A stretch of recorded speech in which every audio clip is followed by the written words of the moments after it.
Welcome back to my channel. இப்போ வந்து Tamil Nadu engineering கவுன்சிலிங்கோட லாஸ்ட் ஸ்டேஜ், அதாவது சப்ளிமெண்டரி கவுன்சிலிங்கோட சாய்ஸ் ஃபில்லிங்கோட 2வது நாள். இன்னையோட வந்து ஆல்மோஸ்ட் வந்து கவுன்சிலிங் ப்ராசஸ் மேஜர் போர்ஷன் முடிஞ்சிருது. நாளைக்கு வந்து உங்களுக்கு என்னது டென்டேட்டிவ் கன்ஃபர்மேஷன், அதுக்கப்புறம் ஆர்டர் வந்துடும், அவ்வளோதான். மேக்ஸிமம் வந்து நம்ம தமிழ்நாடு இன்ஜினியரிங் கவுன்சிலிங் 2024 கடைசி ஸ்டேஜில் இருக்கோம். பட் இப்போ சப்ளிமெண்டரி கவுன்சிலிங்கில் வந்து இப்போ நிறைய பேர் வந்து அப்ளை பண்ணியிருக்கீங்க.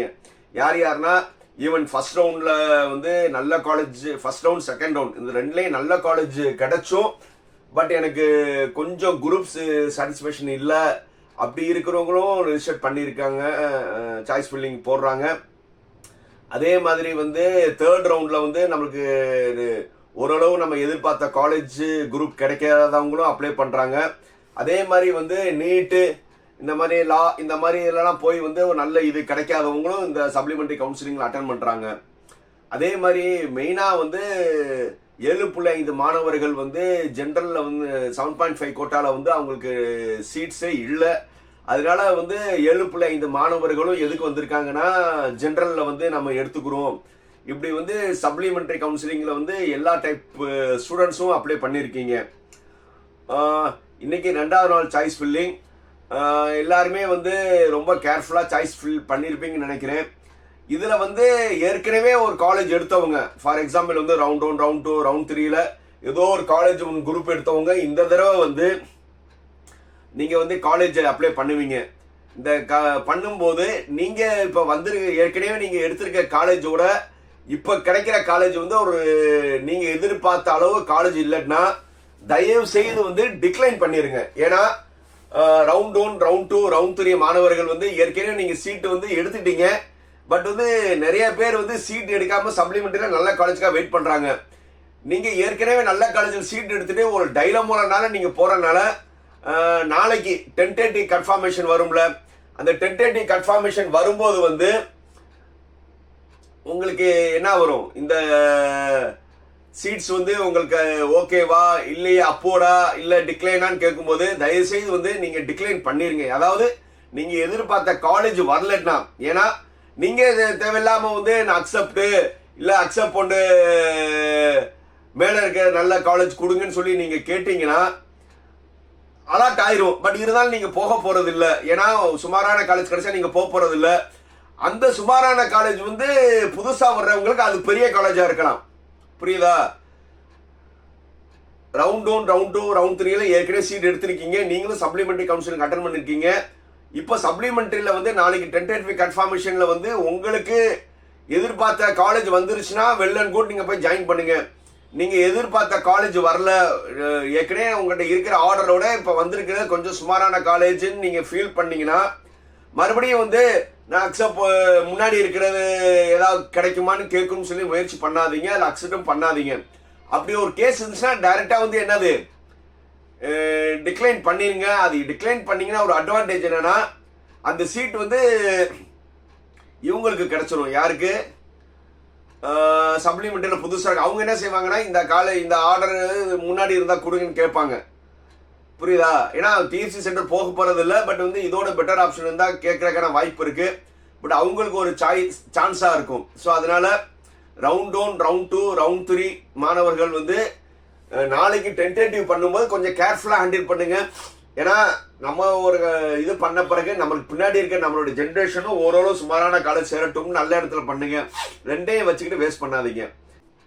அதே மாதிரி இப்போ நீங்கள் சாய்ஸ் ஃபில்லிங் பண்ணிட்டு இருக்கும்போது உங்களுக்கு நிறைய ஃபோன்ஸ் வரலாம். ஏன்னா இன்னைக்கு நாளைக்கு இந்த 2 நாள் ரொம்ப கேர்ஃபுல்லாக இருங்க. நிறைய டெஸ்ட், அதாவது ஃபேக்ட் டெஸ்ட், சார் இந்த மாதிரி வந்து உங்களுக்கு சாய்ஸ் ஃபில்லிங் வந்து நாங்கள் சொல்கிற காலேஜ் பண்ணுங்க சார், கண்டிப்பாக அந்த காலேஜில் வந்து உங்களுக்கு நினைக்கிற குரூப் கிடைக்கும்னு நிறைய பேர் வந்து உங்களுக்கு என்ன செய்வாங்கன்னா ஒரு 3rd கிரேட் காலேஜஸை வந்து ப்ரிஃபர் பண்ணுவாங்க. ஏன்னா அந்த காலேஜில் சேர்த்து விட்டா அவங்களுக்கு கமிஷன், இல்லட்டா வந்து உங்களுக்கு ஃபோன் பண்ணி ஏன் சார் அவங்க வந்து உங்களுக்கு ஹெல்ப் பண்ணணும். இப்போ உங்களுக்கு ஒருத்தவங்க யாருனே தெரியாதவங்க ஹெல்ப் பண்ணுறாங்கன்னா ஆதாயம்னா நம்ம யாரும் ஹெல்ப் பண்ணுவாங்களா? அந்த ஆதாயம் வந்து உங்க 3rd கிரேட் காலேஜில் சேர்த்து விட்டுருவாங்க. அதனால வந்து ரொம்ப கேர்ஃபுல்லாக வந்து கேட்டால் வந்து அவங்க என்ன சொல்லுவாங்கன்னா நாங்கள் கவுன்சிலிங் டிபார்ட்மெண்ட்லேருந்து பேசுகிறோம், எஜுகேஷன் டிபார்ட்மெண்ட்லேருந்து பேசுகிறோம், நீங்கள் உங்கள் சாய்ஸ் மட்டும் ஸ்க்ரீன்ஷாட் அனுப்புங்க, நாங்கள் உங்களுக்கு ஹெல்ப் பண்ணுறோம், ஏன்னா வந்து கவர்மெண்ட் வந்து செக் பண்ண சொல்லுங்க, இப்படி ஏதாவது பொய் சொல்லி வந்து உங்களுக்கு பேச்சை கொடுப்பாங்க. அவங்களுடைய மாய பேச்சில் விழுகாதீங்க. அதே மாதிரி ஒரு சில யூடியூபர்ஸ் வந்து நாம உங்களுக்கு ஹெல்ப் பண்றோம், காலையில் 8 மணிக்கெல்லாம் ஒருத்தர் பேசுவாரு, நாம உங்களுக்கு ஹெல்ப் பண்றோம், நாம உங்களுக்கு வந்து நல்ல காலேஜில் சேர்த்து விடுறோம், நம்மளோட கோடை யூஸ் பண்ணீங்கன்னா உங்களுக்கு 10,000 ரூபாய் டிஸ்கவுண்ட் தராங்கன்னு. வாங்குற கமிஷன்ல ஒரு 10,000 ரூபாய் கொடுக்குறாரு. அப்படின்னா வந்து உங்களுக்கே 10,000 ரூபாய் கொடுக்குறாருன்னா அவர் எவ்வளவு வாங்குவாரு? ஸோ அதனால வந்து இந்த மாதிரி தவறான பேச்சில் மயங்கி வந்து ஒரு சுமாரான காலேஜ் சேராதீங்க. அதே மாதிரி வந்து டென்டேட்டிவ் கன்ஃபர்மேஷன் பண்ணும்போது என்ன சொல்லுவாங்கன்னா, உங்களுக்கு வந்து ஒரு காலேஜ் கிடைக்கலையா, நாங்கள் உங்களை சேர்த்து விடுறோம்னு சொல்லி ஃபோன்ஸ் வரும். அப்படியே சப்ளிமெண்ட்ரியில் வந்து உங்களுக்கு நல்ல காலேஜ் கிடைக்கலன்னா திருப்பி அவங்க ஃபோன் பண்ணி நாங்கள் வந்து அட்டானமஸ் காலேஜில் கவுன்சிலிங் ஃபீஸ்லேயே ஃபர்ஸ்ட் கிராஜுவேட் இல்லாமலே சேர்த்து விடுறோம்னு சொல்லி நிறையா அவங்க ஆசை வார்த்தையை காட்டுவாங்க. அந்த ஆசை வார்த்தை மயங்கிட்டீங்கன்னா உங்கள் வாழ்க்கையை நீங்களே வந்து தொலைக்கிறீங்கன்னு அர்த்தம். அவங்ககிட்டலாம் கொஞ்சம் கேர்ஃபுல்லாக இருங்க. ஏன்னா வந்து சொல்ல வேண்டிய கடமை என்னது. ஏன்னா வந்து நானும் வந்து ஒவ்வொரு ரவுண்டும் முடியும் போது இந்த அவேர்னஸ் சொல்கிறேன். பட் இந்த அவேர்னஸ் வந்து நீங்கள் எப்படி எடுத்துக்கிறீங்களோ எனக்கு தெரியலை. என்னடா இவர் பூமர் மாதிரி வந்து சும்மா தேவையில்லாமல் சொல்லிட்டு இருக்கா, நம்மள ஒருத்தர் ஹெல்ப் பண்ணுன்னு சொல்லி காலேஜ்லலாம் ஃப்ரீயாக சேர்த்து விடுங்கன்னு சொல்லி யூடியூப்ல சொல்கிறாங்க. அதே மாதிரி ஃபோன் பண்ணிலாம் ட்ரஸ்ட்லாம் வந்து நாங்கள் உங்களுக்கு ஃப்ரீயாக சேர்த்துடுவோம்லாம் சொல்லும் போது அதுக்கு நீங்கள் மயங்கி போக தான் செய்வீங்க. அந்த போனீங்கன்னா அதுக்கான பலன் கிடையாது, விளைவு வந்து போக போக உங்களுக்கே தெரியும். நம்ம வந்து போகாதீங்கன்னு சொல்லதான் முடியும். அதே மாரி நீங்க போனீங்கன்னா உங்க வாழ்க்கை. அதே மாதிரி வந்து அடுத்த நாள் வந்து என்ன நடக்க போகுதுன்னா SCA to SC கவுன்சிலிங் நடக்க போகுது. SCA to SC கவுன்சிலிங்ல வந்து நீங்க புதுசா ரிஜிஸ்ட்ரேஷன்லாம் பண்ண தேவையில்லை. ஏற்கனவே வந்து ஆல்மோஸ்ட் செட்டில் ஆயிருப்பீங்க. நல்லா தெரிஞ்சுக்கோங்க. நீங்க SC உங்க வந்து ஓரளவு உங்களுக்கு நார்மலாவே சீட்ஸ்லாம் இருந்தது, நீங்க நார்மல் செட் ஆயிருப்பீங்க. இல்ல இருக்கிறதோட வந்து நீங்க டார்கெட் பண்ற காலேஜஸ்ல 1-2 சீட் இருந்துச்சுன்னா நீங்க வந்து புதுசா ரிஜிஸ்ட்ரேஷன் பண்ண தேவையில்லை. அப்படியே வந்து அன்னைக்கு நீங்க லாகின் ஓபன் பண்ணீங்கன்னா உங்களுக்கு SCA to SCன்னு ஒரு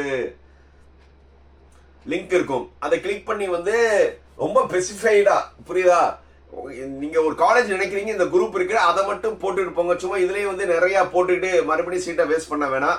ரொம்ப கொஞ்சம் கேர்ஃபுல்லா ஹேண்டில் பண்ணுங்க. ரைட். நான் நினைக்கிறேன் வந்து இந்த TNEA 2024 மேக்சிமம் ஸ்டூடெண்ட்ஸ் வந்து விருப்பப்பட்டு தான் வந்து நீங்க காலேஜ் தேர்ந்தெடுத்திருப்பீங்கன்னு நம்புறேன். அப்படி விருப்பம் இல்லாம நீங்க காலேஜ் தேர்ந்தெடுத்தாலும் வந்திருக்க காலேஜை வந்து விருப்பப்பட்டுருங்க. ஏன்னா இந்த 4 வருஷம் வந்து நீங்க வந்து ஒரு அன்கம்ஃபர்டபுள்லயே இருந்தீங்கன்னா உங்களுடைய கான்சன்ட்ரேஷன் வந்து ஸ்டடீஸ்ல இருக்காது. கண்டிப்பா வந்து 75%க்கு சாட்டிஸ்ஃபேக்ஷனும் 25%க்கு டிஸ்சாட்டிஸ்ஃபேக்ஷனோட தான் நீங்க காலேஜ் எடுத்திருக்கீங்க, குரூப் எடுத்திருக்கீங்க. பட் அந்த 25% ஸ்டூடெண்ட்ஸ் கூட என்ன சொல்றேன்னா, ஓகே இது வந்ததை வந்து நான் நல்லபடியா சாதிச்சு காட்டுவேன்னு சொல்லி விருப்பப்பட்டுருங்க. ஏன்னா நீங்க கடைசி வரை வந்து ஒரு டிஸ்கம்ஃபர்ட் ஜோன்ல இருந்தீங்கன்னா அடுத்தடுத்து வந்து உங்களுக்கு என்ன ஆகாது, ஸ்டடியில கான்சன்ட்ரேஷன் ஆகாது, கொஞ்சம் மார்க் குறையும். அதனால வந்து நல்லா படிங்க. மெயினா வந்து நீங்க வந்து எல்லாத்தோட கனவும் வந்து ஐடி கம்பெனியில போகணும் தான் வந்து இந்த வருஷமும் வந்து அதிகமா இருந்தது. பட் ஐடி கம்பெனிகளை வந்து முதல்ல ஒரு ரூல்ஸ் தெரிஞ்சுக்கோங்க. ஐடி கம்பெனிக்காரவங்க வந்து பொதுவா என்ன எதிர்பார்ப்பாங்கன்னா கன்செக்யூட்டிவ் பர்சன்டேஜ் பார்ப்பான். அதாவது 10th +2 அதுக்கப்புறம் நீங்க எல்லா செமஸ்டர் எக்ஸாம்லயும் பாத்தீங்கன்னா 65 to 75% எதிர்பார்ப்பான். அதே மாதிரி வந்து அரியர் இல்லாம இருந்தாதான் வந்து மேக்சிமம் வந்து எதிர்பார்ப்பான். ஏன்னா நீங்க 3rd இயருக்கு வந்த பிறகு வந்து பிளேஸ்மெண்ட் டிரைவ் ஸ்டார்ட் ஆயிரும். அப்போலாம் வந்து என்ன இருக்கும்னா வந்து பெரிய பெரிய ஐடி கம்பெனிஸ் வந்து நோ ஹிஸ்டரி ஆஃப் அரியரே இருக்கக்கூடாது அப்படின்னு சொல்லி தான் வந்து ப்ரிஃபரபிள் பண்ணுவாங்க. அதனால வந்து நீங்க அரியர் இல்லாம வந்து எல்லாருமே வந்து படிங்க. நீங்க அரியர் வச்சுட்டீங்கன்னா நீங்க அந்த இடத்துல உங்களுக்கு என்ன ஆயிடுச்சு, பெரிய ஐடி கம்பெனி ஸ்டெப் டவுன் ஆயிரும். அடுத்தது ஒரு ஐடி கம்பெனில வேலை கிடைக்கும். மறுபடியும் நீங்க அரியர் நிறைய வச்சீங்கன்னா ஒரு வேலை கிடைக்கும். புரியுதா? ஸோ அதனால வந்து ஸ்டூடெண்ட்ஸ் நீங்க கனவோட காலேஜ் சேர்ந்திருக்கீங்க. அதே மாதிரி வந்து உங்களுடைய பேரண்ட்ஸ் வந்து நிறைய செலவு பண்ணி உங்களை படிக்க வைக்கிறாங்க. உங்களுடைய சிந்தனைகள் வந்து படிப்புல இருக்கணும். 4 வருஷம் வந்து நீங்க ரொம்ப சின்சியரா படிங்க. 4 வருஷத்துக்கு அப்புறம் வந்து வாழ்க்கையே உங்க கையில தான். நீங்க வந்து என்னது நீங்கள் டிசிஷன் பண்ணுற நிலைமைக்கு வந்துடுவீங்க. ஸோ அதனால வந்து may all the best to all the round students, those who are got the good seats in all the colleges.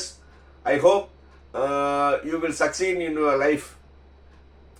யாருமே வந்து அன்ஸ்கிரைப் பண்ண மாட்டீங்கன்னு நினைக்கிறேன்.